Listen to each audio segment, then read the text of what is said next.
kita PSSI akan tayangkan surat protes. Ya, karena ada beberapa tadi kartu merah, VAR, mungkin akan dilakukan. Dan tentunya untuk penalti di babak pertama, bola apakah itu benar-benar 100% penalti, kita akan cek lagi. Terima kasih.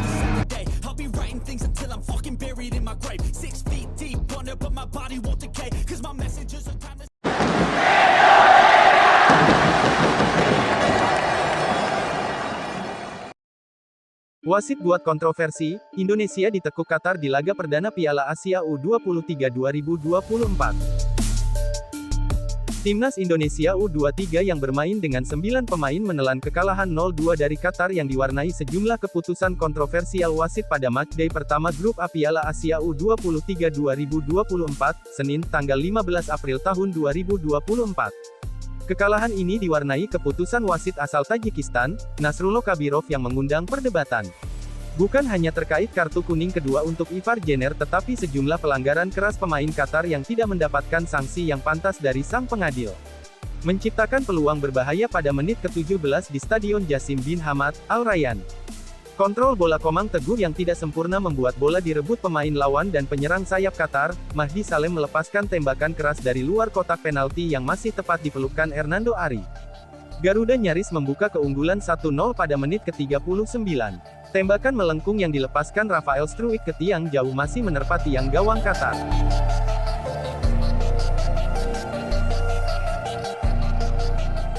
Mendapatkan hadiah penalti pada menit ke-43 setelah wasit Nasrullah Kabirov melakukan pengamatan lewat video asisten referi VAR. Ini setelah Rizky Ridho dianggap melanggar Mahdi Salem di dalam kotak penalti saat coba menjaga pergerakan pemain Qatar tersebut. Khaled Ali yang maju sebagai eksekutor dengan tenang melaksanakan tugasnya untuk membuat skor berubah jadi 1-0 yang bertahan hingga babak pertama usai. Timnas U23 harus bermain dengan 10 orang saat babak kedua baru dimulai. Ivar Jenner mendapatkan kartu kuning kedua dari wasit karena dianggap melanggar keras Saif Eldin Hasan, padahal dari tayangan tidak ada pelanggaran yang masuk kategori berbahaya dilakukan oleh Ivar Jenner. Qatar kemudian bisa memperbesar keunggulan jadi 2-0 pada menit ke-54. Tendangan bebas Al-Rawi dari luar kotak penalti lebih dulu mengenai tiang dalam lalu masuk ke gawang Hernando Ari.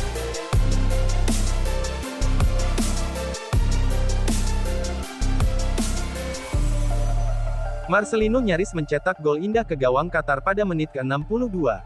Tembakan first time Marcelino sembari melompat meluncur deras ke arah gawang tetapi bisa digagalkan dengan susah payah oleh Youssef Abdullah. 7 menit berselang giliran Nathan yang mendapatkan peluang untuk mencetak gol. Tembakan kaki kiri coba dilepaskan Nathan sedikit di luar kotak penalti yang masih melebar di sisi kiri gawang tuan rumah. Tim asuhan Shin Tae-yong berupaya keras untuk mencetak gol penyama kedudukan walau bermain dengan 10 orang.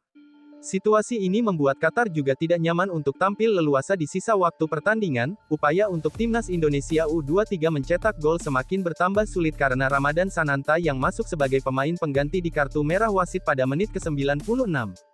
Sananta diusir wasit karena melakukan pelanggaran keras kepada kapten Qatar, Mohamed Ayash setelah melalui pengamatan VAR oleh wasit.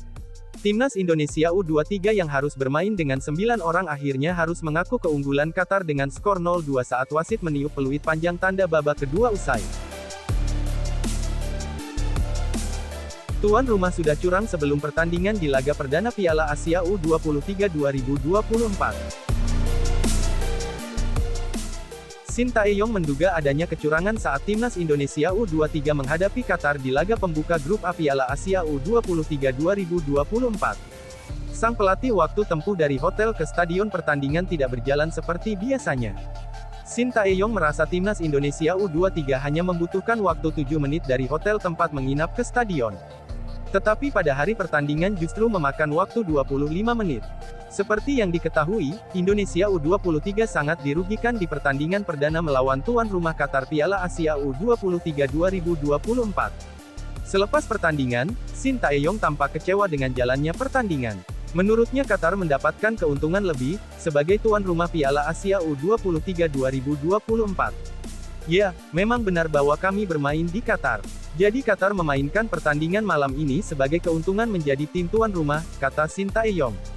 Pelatih asal Korea Selatan itu juga mencium adanya kecurangan yang didapatkan timnas Indonesia U23, sebelum pertandingan berlangsung. Pasalnya Rafael Struijk dan kawan-kawan membutuhkan waktu 25 menit dari hotel menuju stadion, padahal sebelumnya timnas Indonesia hanya membutuhkan waktu 7 menit. Kemarin ketika kami datang ke stadion untuk familiarization, kami membutuhkan waktu 7 menit. Hari ini, 25 menit. Bus pergi ke tempat lain dan akhirnya baru sampai ke stadion, 25 menit, pungkasnya. Tak tinggal diam, PSSI langsung protes ke AFC perihal kepimpinan wasit Nasrullah Kabirov di Piala Asia U23. PSSI melayangkan protes kepada AFC terkait keputusan wasit Nasrullah Kabirov di pertandingan Timnas Indonesia U23 vs Qatar U23 di Piala Asia U23 2024. Sebagai federasi dan sesuai regulasi, kami akan melayangkan surat protes kepada AFC, untuk beberapa keputusan dalam pertandingan ini, tegas Ketua Umum PSSI Erick Thohir di akun Instagramnya, Selasa tanggal 16 April tahun 2024. Dia mencontohkan keputusan kontroversial wasit di pertandingan Timnas Indonesia U23 vs Qatar U23 salah satunya adalah kartu merah terhadap Ivar Jenner. Kartu merah Ivar, mestinya nggak kartu merah. Kita protes, tulis Erick Thohir, dalam video unggahan di akun Instagram tersebut. Erick Thohir memberikan semangat kepada para pemain Timnas Indonesia U23 usai kalah 0-2 menghadapi tuan rumah Qatar U23. Terima kasih Garuda Muda sudah bertarung dengan seluruh tenaga dan hati kalian. Jangan pernah berkecil hati, tegas Erick Thohir. Dia mengungkapkan kekalahan 0-2 melawan Qatar U23 bukanlah akhir dari kiprah Timnas Indonesia U23 di Piala Asia U23 2024. Erick Thohir menyebut masih ada 2 pertandingan lagi di grup A yang akan dijalani skuad Garuda Muda, yakni, menghadapi Australia U23 pada Kamis tanggal 18 April tahun 2024 dan melawan Yordania U23, Minggu, tanggal 21 April tahun 2024. Kalian fokus untuk memberikan yang terbaik di 2 pertandingan fase grup berikutnya, katanya. Menurut Erick Thohir, seluruh rakyat Indonesia termasuk pula para netizen bersama dengan Timnas Indonesia U23 di Piala Asia U23 2024. Mereka, kata Erick Thohir telah menjadi saksi perjuangan para pemain Timnas Indonesia U23 menghadapi Qatar U23. Termasuk pula menjadi saksi keputusan kontroversial wasit Nasrullah Kabirov.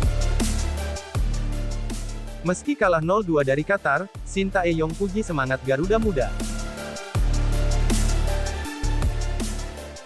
Pada laga perdana melawan Qatar U23, skuad Garuda Muda sebetulnya mampu mengimbangi permainan dan menahan serangan Qatar.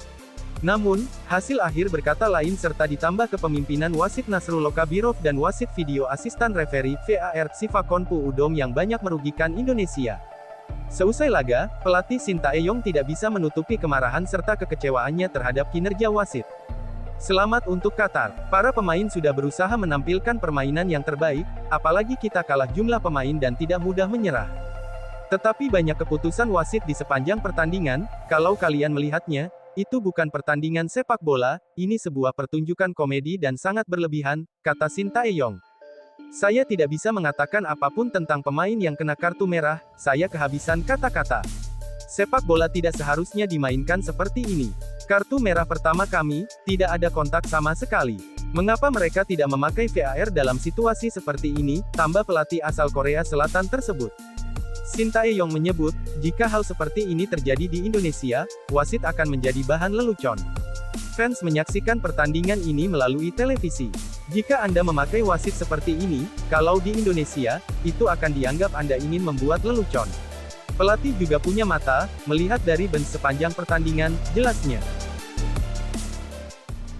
Respon pedas Ivar Jenner usai di kartu merah pada laga perdana Indonesia melawan Qatar di Piala Asia U23. Sejumlah keputusan aneh diambil wasit Nasrullah Kabirov yang memimpin jalannya laga. Hal itu kemudian berimbas pada permainan anak asuh Sintayong. Keputusan aneh yang diberikan kepada Ivar Jenner. Kabirov langsung mencabut kartu kuning dari kantungnya setelah gelandang Jong FC Utrecht itu dinilainya melanggar pemain lawan di menit ke-46. Sialnya, itu adalah kartu kuning kedua bagi Jenner. Ia harus keluar lapangan lantaran mendapat kartu merah. Padahal, dalam tayangan ulang, terlihat kontak yang minim jika tak mau dibilang tidak ada. Jenner langsung keluar lapangan dan masuk ruang ganti. Ia langsung update pesan pedas lewat fitur story di akun Instagram pribadinya dengan emoji badut dan bendera Qatar. Pemain berusia 20 tahun itu juga mengunggah beberapa bukti buruknya keputusan wasit. Kekesalan itu terkesan wajar lantaran Indonesia kalah 0-2 dan Jenner bakal absen di laga kedua melawan timnas Australia U23, Kamis tanggal 18 April tahun 2024. Padahal, tenaganya begitu dibutuhkan di lini tengah. Pernyataan berani Rizky Ridho terkait wasit Nasrullah Kabirov di Piala Asia U23 2024. Rizky Ridho angkat bicara soal kepemimpinan wasit Nasrullah Kabirov usai timnas Indonesia U23 kalah 0-2 dari Qatar U23 di Piala Asia U23 2024. Gawang Hernando Ari harus kebobolan lewat gol penalti yang dicetak Khalid Ali Sabah. Gol itu karena wasit Kabirov menganggap Rizky Ridho melakukan pelanggaran kepada Mahdi Salem. Usai pertandingan, Rizky Ridho angkat bicara mengenai keputusan-keputusan yang dibuat wasit Kabirov. Terkhusus, pemain Persija Jakarta ini cukup kaget dengan keputusan kartu kuning kedua yang dilayangkan kepada Ivar. Tentu kaget dengan kartu merah yang kami dapatkan. Setelah ini kami akan cek lebih lanjut lagi soal itu, kartu merah, apakah memang layak dapat merah atau tidak, kata Rizky Ridho. Ex-pemain Persebaya Surabaya ini mengakui keluarnya Ivar membuat skuad Garuda Muda goyah. Rizky Ridho juga menyoroti hadiah penalti yang diberikan wasit Kabirov kepada skuad Qatar U23. Semua tahu kartu merah itu memang mengubah situasi. Untuk penalti di babak pertama, kami pun akan lihat nanti apakah itu benar-benar 100% penalti, terang pemain berusia 22 tahun tersebut.